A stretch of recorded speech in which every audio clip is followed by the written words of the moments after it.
नमस्कार दोस्तों, the audio book में आपका स्वागत है।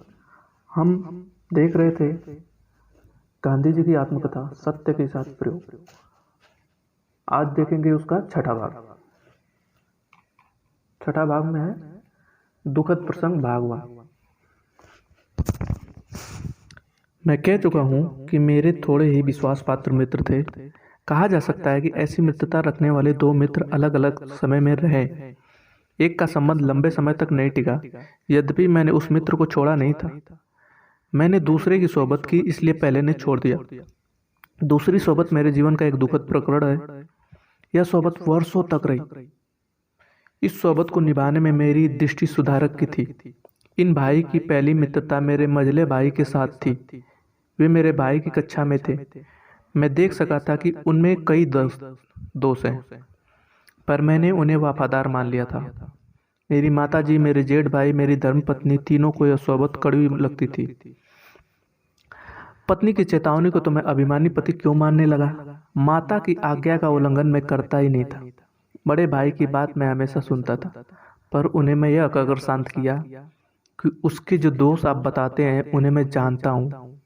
उसके गुण तो आप जानते ही नहीं हैं।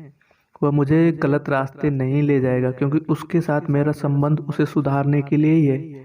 मुझे यह विश्वास है कि अगर वह सुधर जाए तो बहुत अच्छा आदमी निकलेगा। मैं चाहता हूँ कि आप मेरे विषय में निर्भय रहें। मैं नहीं जानता कि मेरी इस बात से उन्हें संतोष हुआ, पर उन्होंने मुझे विश्वास किया और मेरे रास्ते पर जाने दिया। बाद में मैं देख सका कि मेरा अनुमान ठीक नहीं था। सुधार करने के लिए मनुष्य को गहरे पानी में नहीं बैठना चाहिए। जिसे सुधरना है उसके साथ मित्रता नहीं हो सकती। मित्रता में अद्वैत भाव होता है। संसार में ऐसी मित्रता कवंचित ही पाई जाती है। मित्रता समान गुण वालों के बीच शोभती और निभती है। मित्र एक दूसरे को प्रभावित किए बिना रह ही नहीं सकते। ये तो मित्रता में सुधार के लिए बहुत कम अवकाश रहता है। मेरी राय है कि घनिष्ठ मित्रता अनिष्ट है, क्योंकि मनुष्य दोनों को जल्दी ग्रहण कर लेता है। गुण ग्रहण करने के लिए प्रयास की आवश्यकता होती है। जो आत्मा की ईश्वर की मित्रता चाहता है उसे एकाकी ही रहना चाहिए अथवा समूचे संसार के साथ मित्रता रखनी चाहिए। ऊपर का विचार योग्य हो अथवा अयोग्य, घनिष्ठ मित्रता बढ़ाने का मेरा प्रयास निष्फल रहा। जिन दिनों में इन मित्र के संपर्क में आया था उन दिनों राजकोट में सुधार पंथ का जोर था। मुझे इन मित्रों ने बताया कि कई हिंदू शिक्षक छिपे छिपे मांसाहार और मद्यपान करते हैं। उन्होंने राजकोट के दूसरे प्रसिद्ध गृहस्थों के नाम भी दिए। मेरे सामने हाई स्कूल में कुछ विद्यार्थियों के नाम भी आए। मुझे तो आश्चर्य भी हुआ और दुख भी। कारण पूछने पे यह दलील दी गई कि हम मांसाहार नहीं करते, इसलिए प्रजा के रूप में हम निर्वीय हैं। अंग्रेज हम पर इसलिए राज्य करते हैं क्योंकि वो मांसाहारी हैं। मैं कितना मजबूत हूँ और कितना दौड़ सकता हूँ सो तुम जानते ही हो। इसका कारण मांसाहारी है।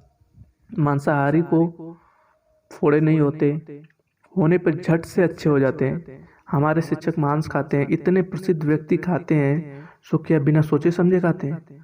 तुम्हें भी खाना चाहिए। खाकर देखो तो मालूम होगा कि तुम में कितनी ताकत आ सकती है। यह सब दलीलें किसी एक दिन नहीं दी गई थी। अनेक उदाहरणों से सजोकर इस तरह की दलीलें कई बार दी गई। मेरे मझले भाई तो भ्रष्ट हो चुके थे। उन्होंने इन दलीलों की पुष्टि की। अपने भाई की और इन मित्र की तुलना में तो बहुत दुबला था। अपने भाई की और इन मित्र की तुलना में मैं तो बहुत दुबला था। उनके शरीर अधिक गठीले थे। उनका शारीरिक बल मुझसे कहीं ज्यादा था। वे हिम्मतवर थे। इन मित्र के पराक्रम मुझे मुग्ध कर देते थे। वो मनचाहा दौड़ सकते थे। उनकी गति बहुत अच्छी थी। वे खूब लंबा और ऊंचा कूद सकते थे। मार सहन करने की शक्ति भी उनमें खूब थी। अपनी इस शक्ति का प्रदर्शन भी वो मेरे सामने ही समय समय पर करते थे। जो शक्ति अपने में नहीं होती उसे दूसरे में देखकर मनुष्य को आश्चर्य होता है। वैसे मुझे भी हुआ। आश्चर्य में से मोह पैदा हुआ। मुझ में दौड़ने कूदने की शक्ति नहीं के बराबर थी। मैं सोचा करता कि मैं भी इन मित्र की तरह बलवान बन जाऊं तो कितना अच्छा हो। इसके अलावा मैं बहुत डरपोक था।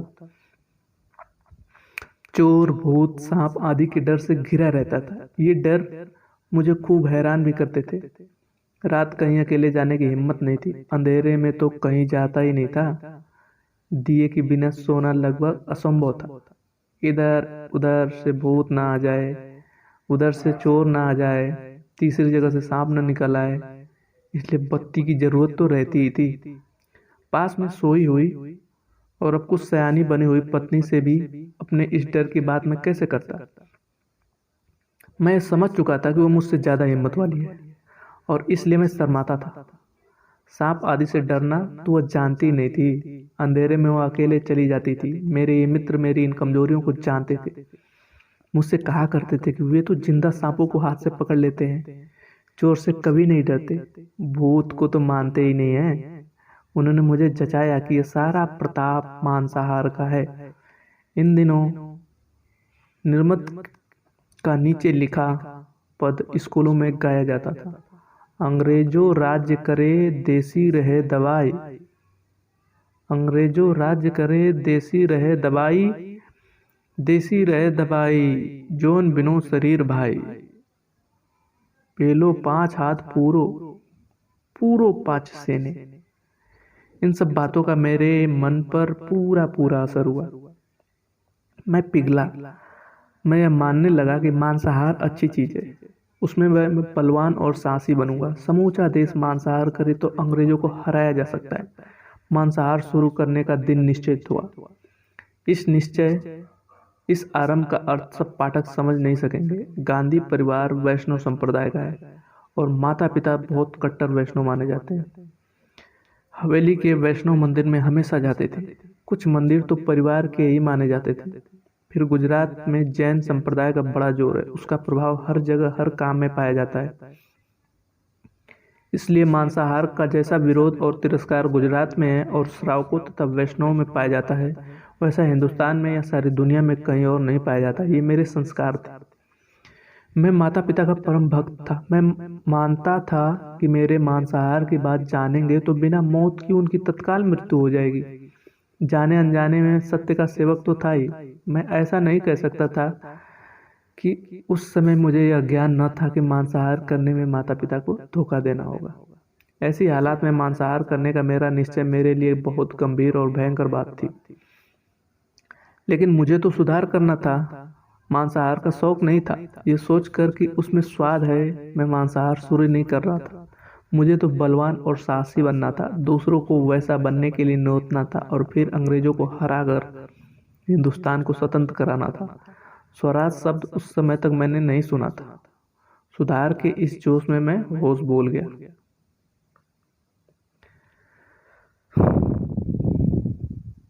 अध्याय 7 दुखद प्रसंग का भाग 2। वह निश्चित दिन आया। अपनी स्थिति का संपूर्ण वर्णन करना मेरे लिए कठिन है। एक तरफ सुधार का उत्साह था, जीवन में महत्व परिवर्तन का कौतूहल था, और दूसरी तरफ चोर की तरह छिपकर काम करने की शर्म थी। मुझे याद ही नहीं पड़ता कि इसमें मुख्य वस्तु क्या थी। हम नदी की तरफ एकांत की खोज में चले। दूर जाकर ऐसा कोना खोजा जहां कोई और देख न सके।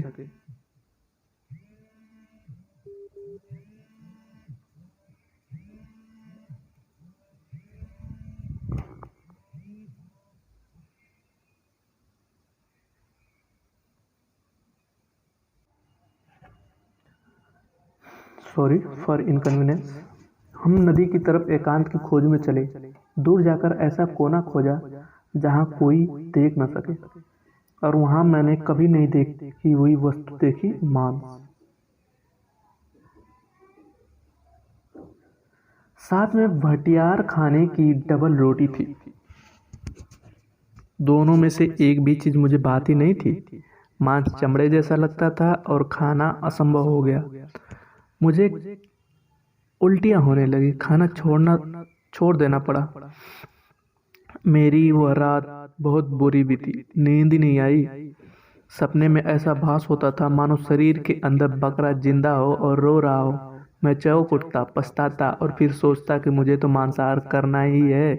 हिम्मत नहीं हारनी है। मित्र भी हार खाने वाले नहीं थे। उन्होंने अब मांस को अलग अलग ढंग से पकाने, सजाने और ढकने का प्रबंध किया। नदी किनारे ले जाने के बदले किसी बावर्ची के साथ बातचीत करके छिपे छिपे एक सरकारी डाक बंगले पर ले जाने की व्यवस्था की और वहां कुर्सी, मेज वगैरह सामान के प्रलोभन में मुझे डाला। इसका असर हुआ। डबल रोटी की नफरत कुछ कम पड़ी, बकरे की दया छूटी और मांस का तो कह नहीं सकता, पर मांस वाले पदार्थों में स्वाद आने लगा। इस तरह 1 साल बीता होगा और इस बीच 5-6 बार मांस खाने को मिला होगा, क्योंकि डाक बंगला सदा सुलभ नहीं रहता था। मांस के स्वादिष्ट माने जाने वाले बढ़िया पदार्थ भी सदा तैयार नहीं हो सकते थे। फिर ऐसे भोजनों पर पैसा भी खर्चा होता था। मेरे पास तो फूटी कौड़ी भी नहीं थी, इसलिए मैं कुछ दे ही नहीं सकता था। इस खर्च की व्यवस्था उन मित्र की ही करनी होती थी। उन्होंने कहाँ से कैसे व्यवस्था की, इसका मुझे आज तक पता नहीं है। उनका इरादा तो मुझे मांस की आदत लगा देने का, भ्रष्ट करने का था, इसलिए पैसा वे अपने पास से खर्च करते थे। पर उनके पास भी कोई अकूट का खजाना नहीं था, इसलिए ऐसी दावतें कभी कभी ही हो सकती थी। जब जब ऐसा भोजन मिलता तब तब घर आकर भोजन ही नहीं करता था। जब माताजी भोजन के लिए बुलाती, आज भूख नहीं है, खाना हजम नहीं हुआ है, ऐसे बहाने बनाने पड़ते थे। ऐसा कहते समय हर बार वो मुझे भारी आघात पहुंचता था। यह झूठ सो भी माँ के सामने।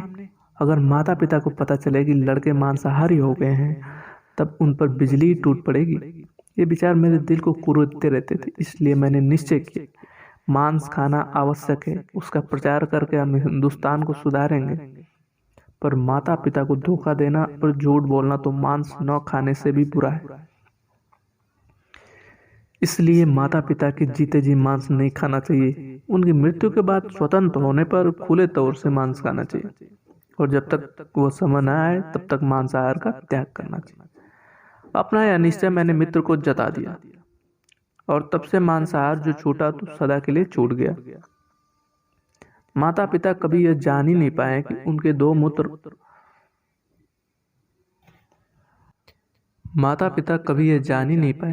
दो पुत्र मांसाहार कर चुके हैं। माता पिता को धोखा न देने के शुभ विचार से मैंने मांसाहार छोड़ा, पर वह मित्रता नहीं छूटी। मैं मित्र को सुधारने चला था, पर खुद ही गिरा और गिरावट का मुझे होश तक न रहा। इस सोबत के कारण मैं व्यभिचार में भी फंस जाता। एक बार मेरे मित्र मुझे वेश्याओं की बस्ती में ले गए। वहाँ मुझे योग्य सूचनाएं देकर एक स्त्री के मकान में भेजा। मुझे पैसे वगैरह कुछ देना नहीं था, हिसाब हो चुका था। मुझे तो सिर्फ दिल बहलाव की बातें करनी थी। मैं घर में घुस गया, पर जिसे ईश्वर बचाना चाहता है वो गिरने की इच्छा रखते हुए भी पवित्र रह सकता है। उस कोठरी में मैं तो बिल्कुल अंधा बन गया। मुझे बोलने का भी होश न रहा। मारे शर्म के सन्नाटे में आकर उस औरत के पास खटिया पर बैठा, पर मुंह से बोल न सका। औरत ने गुस्से में आके मुझे 2-4 खरी खोटी सुनाई और दरवाजे की राह दिखाई। उस समय तो मुझे जान पड़ा कि मेरी मर्दानगी को भट्टा लगा, और मैंने चाहा कि धरती जगह दे तो इसमें मैं समा जाऊं। पर इस तरह से बचने के लिए मैंने सदा ही भगवान का आभार मानता हूँ। मेरे जीवन में ऐसे ही दूसरे 4 प्रसंग और आए। कहना होगा कि उनमें से अनेकों में मैं अपने प्रयत्न के बिना केवल परिस्थिति के कारण में बचा हूँ। विशुद्ध दृष्टि से तो इन प्रसंगों में मेरा पतन ही माना जाएगा। क्योंकि मैंने विषय की इच्छा की, इसलिए मैं उसे भोग ही चुका।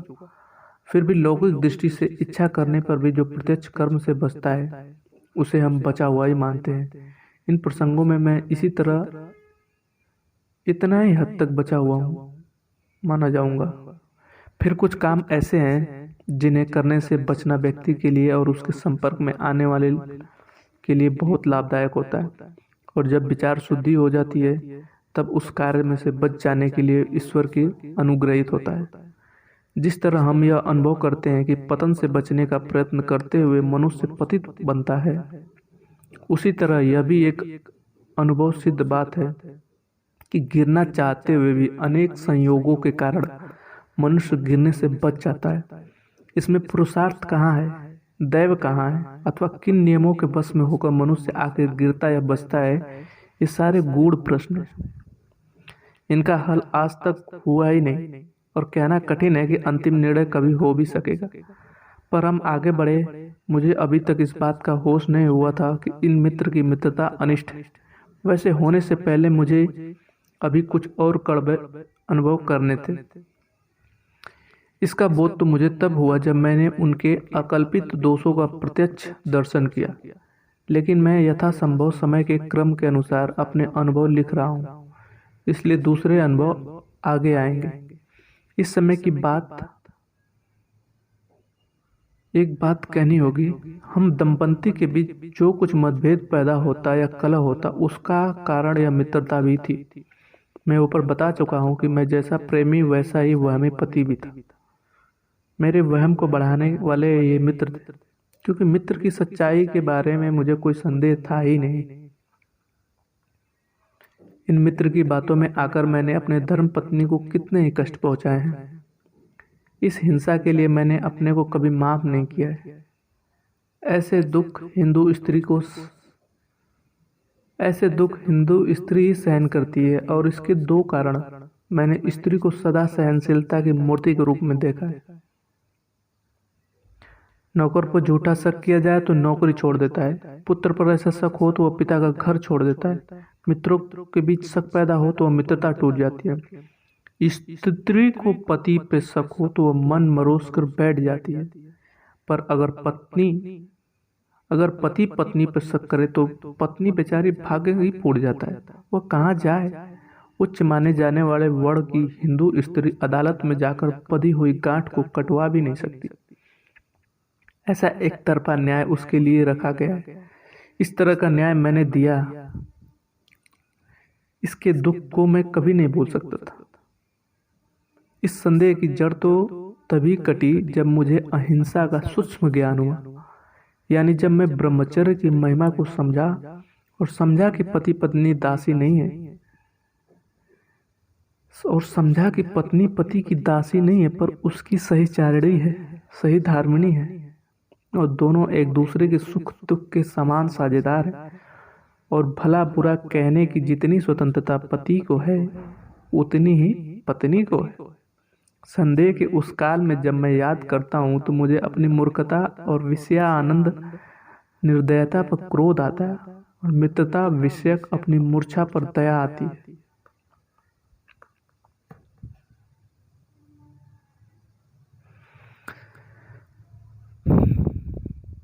भाग 7 समाप्त हुआ। Thank you so much. अगर आपको अच्छा लग रहा है तो आप प्लीज़ मेरे चैनल को सब्सक्राइब करिए। Thank you so much.